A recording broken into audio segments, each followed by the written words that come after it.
Hello everyone. आज हम जिस टॉपिक पे बात करने जा रहे हैं वो आप सब लोगों ने सुना है, सब समझा भी होगा सभी लोगों ने।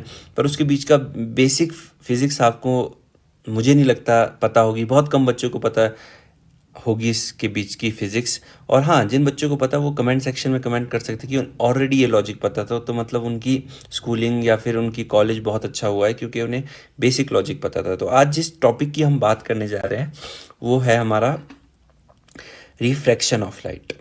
अब रिफ्रैक्शन ऑफ लाइट के बारे में आपने बहुत बार पढ़ा है कि रिफ्रैक्शन ऑफ लाइट क्या होती है। ठीक है, आपको पता ही है। मान लीजिए दो मीडियम है, 1 और 2। जब भी लाइट एक मीडियम से दूसरे मीडियम में एंटर करती है, मान लीजिए यहाँ लाइट स्ट्राइक हुई ऐसे करके, तो आपको पता है इसके पास दो पाथ रहते हैं। या तो यह टूवर्ड्स द मीडियम बेंड करती है या फिर ये away from the normal bend करती है। टूवर्ड्स द नॉर्मल या away from the normal. Normal हमारी ये लाइन रहती है, आपको पता ही होगा, परपेंडिकुलर लाइन सरफेस की। इसकी तरफ को या इससे दूर को किस लाइन के रिस्पेक्ट में बेटा, जो इसका ओरिजिनल पाथ होता, ये इसका ओरिजिनल पाथ होता। ये कब होता बच्चों ओरिजिनल पाथ? जब यह लाइट एक ही मीडियम में ट्रैवल कर रही होती। मान लो यहाँ से लेकर यहाँ तक अगर कोई मीडियम एक ही मीडियम होता तो लाइट्स बिल्कुल स्ट्रेट पाथ में करती है। अब हमें पता है, मान लो यहाँ से यहाँ जाना है हमें, तो लाइट कैसे ट्रैवल करेगी? सीधी, बेंडिंग कुछ नहीं होगी। लेकिन जब दो मीडियम आ जाते हैं तो बेंडिंग हो जाती है। दो तरह की बेंडिंग हमने सीख ली, देख लो, आप देख सकते हो यहाँ पे, ये फर्स्ट, ये सेकंड, दो तरह की बेंडिंग हुई। एक में लाइट अपने ओरिजिनल पाथ से नॉर्मल की तरफ गई, एक में अवे गई। चलो ये बातें तो आपको पता ही होगी और थोड़ा रिवाइज भी हो जाएगा आपका। देखो, फर्स्ट वाला केस तब होता है जब आप रेयर से डेंसर मीडियम जा रहे हैं, रेयर से डेंसर मीडियम जा रहे हैं। और सेकंड वाला केस होता है जब आप डेंसर से रेयर जाते हैं। सेकंड केस ये तब रहता है। ठीक है, अब ये तो सबको पता था। आई गेस 90% लोगों को ये चीज़ पता होगी कि ऐसा होता है, डेंसर से रेयर और रेयर से डेंसर में किस तरह की बेंडिंग होती है। आज हम इसके पीछे का लॉजिक समझेंगे। तो इसका लॉजिक समझने के लिए हम एक सिंपल सा एग्जांपल लेंगे। देखिए,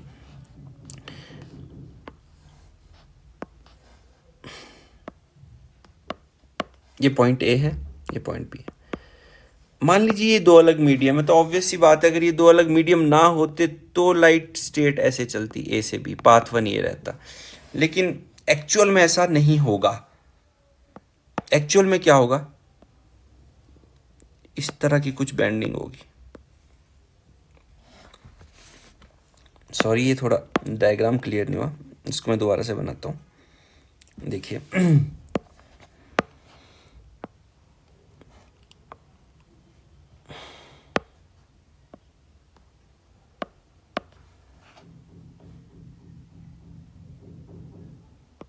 यहाँ अपने ए से बी पहुँचना है, तो मैक्सिमम लोगों के हिसाब से तो लाइट सीधी ए से बी ऐसे जाएगी।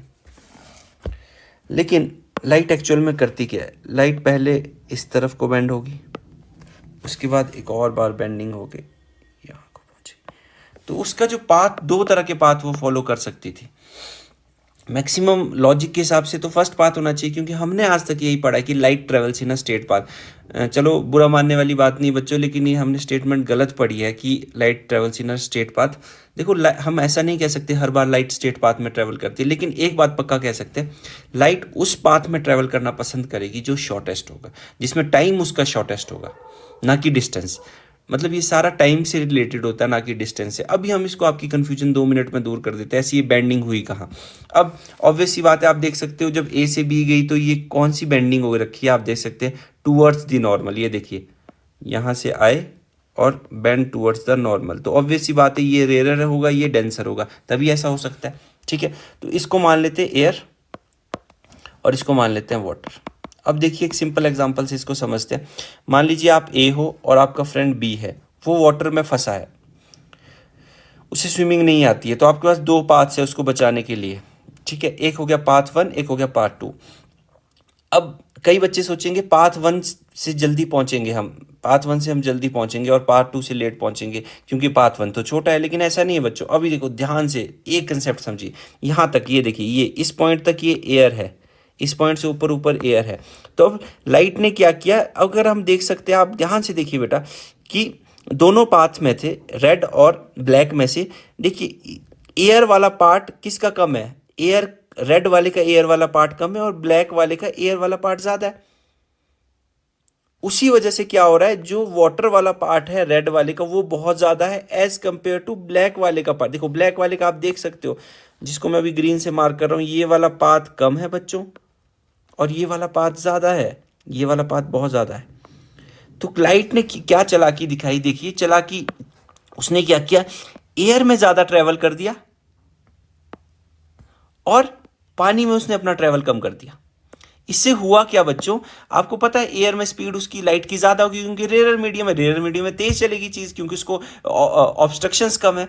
और यहाँ पे जो ये लाल वाला था उसने एयर में कम कम चला, लेकिन वो पानी में बहुत ज़्यादा चल गया। और पानी में जब वो चलने लगा उसको आपको पता है पानी में बहुत ज़्यादा टाइम लगता है, जैसे हम स्विमिंग करके भी जाना है, स्विमिंग करके जाना है तो हमें उसे बचाना मुश्किल हो जाएगा, इसलिए हमने एयर वाला पाथ बढ़ाया और पानी वाला पाथ कम किया। इससे क्या हुआ, हमारा पाथ टू में ओवरऑल टाइम कम लगा एज कंपेयर टू पाथ 1।